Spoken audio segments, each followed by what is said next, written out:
Un instant, l'homme qui guérit avec ses mains. 9h-10h sur Europe 1. C'est arrivé demain.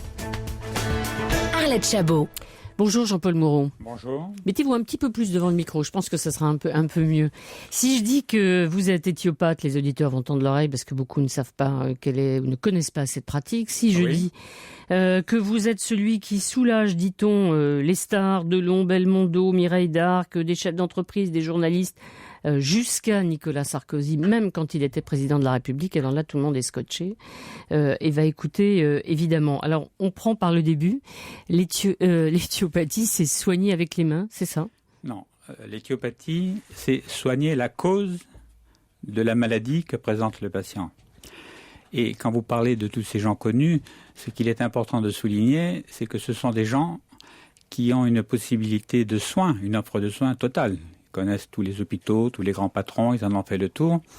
Et s'ils se retrouvent tous un jour chez un éthiopathe, c'est qu'ils trouvent avec cette méthode des résultats, on peut dire, meilleurs, supérieurs à ceux qu'ils ont pu obtenir dans le passé avec des méthodes classiques. En tout cas, des résultats complémentaires, parce que bien sûr, nous ne soignons pas tout, mais dans certains domaines, nous sommes beaucoup plus efficaces que la médecine classique. On va revenir à ces domaines dans lesquels vous êtes efficace. Il y a des preuves à l'appui. Vous publiez un livre, Soigner autrement. Effectivement, il y a des témoignages de ceux qui vous ont croisé et qui ont été guéris. Mais la méthode qui intrigue, évidemment, c'est quand même, je reviens, on soigne avec les mains. Une fois qu'on a identifié le problème, si j'ose dire, c'est comme ça que vous soignez. Nous soignons avec les mains, mais il faut savoir que la main est l'organe du corps, l'outil qui a le plus de connexions neuronales avec le cerveau. Nous avions une discussion la semaine dernière avec Yves Coppens et le professeur Chrétien qui confirmait que la moitié du cerveau sensorimoteur est dédiée à la main et notamment au pouce. Donc, il faut prendre conscience que c'est un outil fantastiquement, prodigieusement puissant. Et ce que Coppens appelle l'intelligence digitale, c'est-à-dire la possibilité de la main d'actionner des capteurs du corps du patient et d'envoyer des signaux, propage donc à travers les synapses des messages qui sont très très similaires à de ce que le botaniste qui m'a précédé a expliqué dans les arbres. C'est exactement la même chose. Il y a une intelligence interne au corps qui sélectionne les réseaux et permet de déclencher des réponses thérapeutiques excessivement efficaces, dont la main étant un outil très puissant, à développer quand on sait l'utiliser, comme les enfants qui jouent avec des tablettes tactiles, avec des joysticks, avec des jeux vidéo, développent une dextérité considérable, comme celle des musiciens, des peintres, qui permet justement d'activer ces réseaux, d'ouvrir ces synapses, de faire propager ces vecteurs de l'information et de choisir les circuits efficaces pour guérir la pathologie que présente le patient. Donc, première chose, identifier la pathologie, éthio, oui. Et deuxièmement, la corriger quand c'est possible avec la main. Parfois, c'est impossible. Et j'envoie mon patient chez un chirurgien ou chez un médecin dédié parce que ce n'est plus de mon ressort. Et je vais vous demander comment vous établissez votre diagnostic.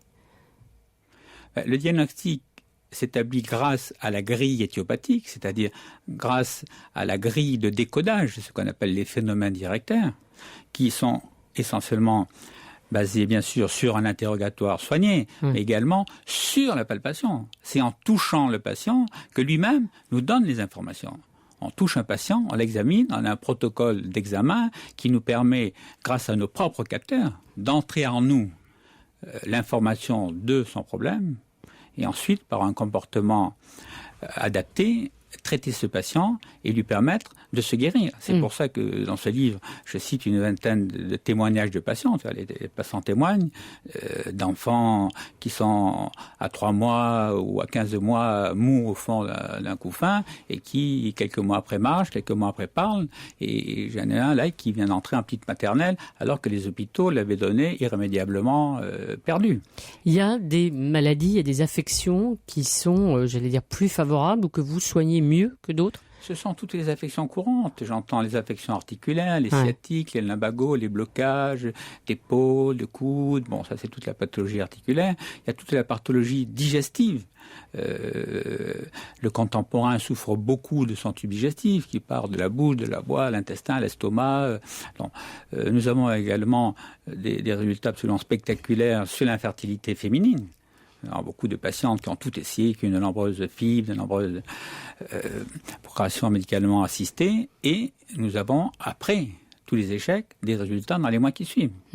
Alors, il faut dire que on fait souvent le lien entre, et d'ailleurs c'est votre histoire, votre grand-tante était rebouteuse, et puis aujourd'hui, l'éthiopathie, c'est quand même des études, c'est-à-dire que ça va au-delà des transmissions, peut-être de recettes familiales ou ancestrales. Oui, de toute façon, il y a la tradition. C'est très franco-français, il y a eu en France, depuis la nuit des temps, des rebouteux qui ont travaillé, des individus. Et ma grand-tante, effectivement, était rebouteuse dès ma plus tendre enfance. Je l'ai vue à l'œuvre, puisque j'étais chez elle tous les jours. Et donc, pour moi, les gens arrivaient en boitant, ils partaient, par exemple, en marchant normalement. Comme ils le font chez moi. Ouais. Non, dès le plus jeune âge, dès la maternelle, je voyais ma grand-tante qui pratiquait. Après, il me tombait sous le sens que quand il y avait une pathologie, il était normal de pouvoir la corriger très vite. Et au plus vite on la corrige, au plus vite on a un très bon résultat. Des gens qu'on voit au bout de 10 ans, 20 ans de souffrance, ça devient beaucoup plus difficile d'avoir un bon résultat. Et qu'au-delà, aujourd'hui, il y a des études, évidemment. Vous-même, vous avez été formé. Il y a 4 facultés en France, Paris, Lyon, Toulouse, Rennes, qui font sur 6 ans d'enseignement un diplôme d'éthiopathe, et ensuite il y a des travaux chez les praticiens, des stages, non ? Il y a également des stages dans les hôpitaux d'assistance publique, et les gens forment avec une formation tout à fait complète. Alors moi qui ai fait mes études il y a plus de 40 ans, nous étions les pionniers. J'étais le premier éthiopathe à s'installer intramuros à Paris. Donc nous avons déblayé le terrain, mais aujourd'hui, depuis 40 ans, on a fait d'énormes progrès, et il y a un enseignement très très performant de l'éthiopathie qui n'a que 4 facultés. Il y a environ 400 éthiopathes en France, mais qui sont tous de grande qualité. Et vous avez 100 000 patients, c'est ça, sur vos fiches ? Non, un jour, ma secrétaire a reporté notre fichier patient, et on a vu qu'on avait dépassé les 100 000 fiches, tant d'ailleurs dans mon cabinet qu'à l'hôpital Beaujon où j'ai passé 10 ans, et dans l'ensemble des hôpitaux que j'ai fréquentés au cours de ma carrière. Ouais, donc il faut lire votre livre pour comprendre. Jean-Paul Moureau, Soigner autrement, c'est au Seuil. Merci d'être venu pour découvrir cette autre thérapie, médecine alternative, l'éthiopathie. Merci.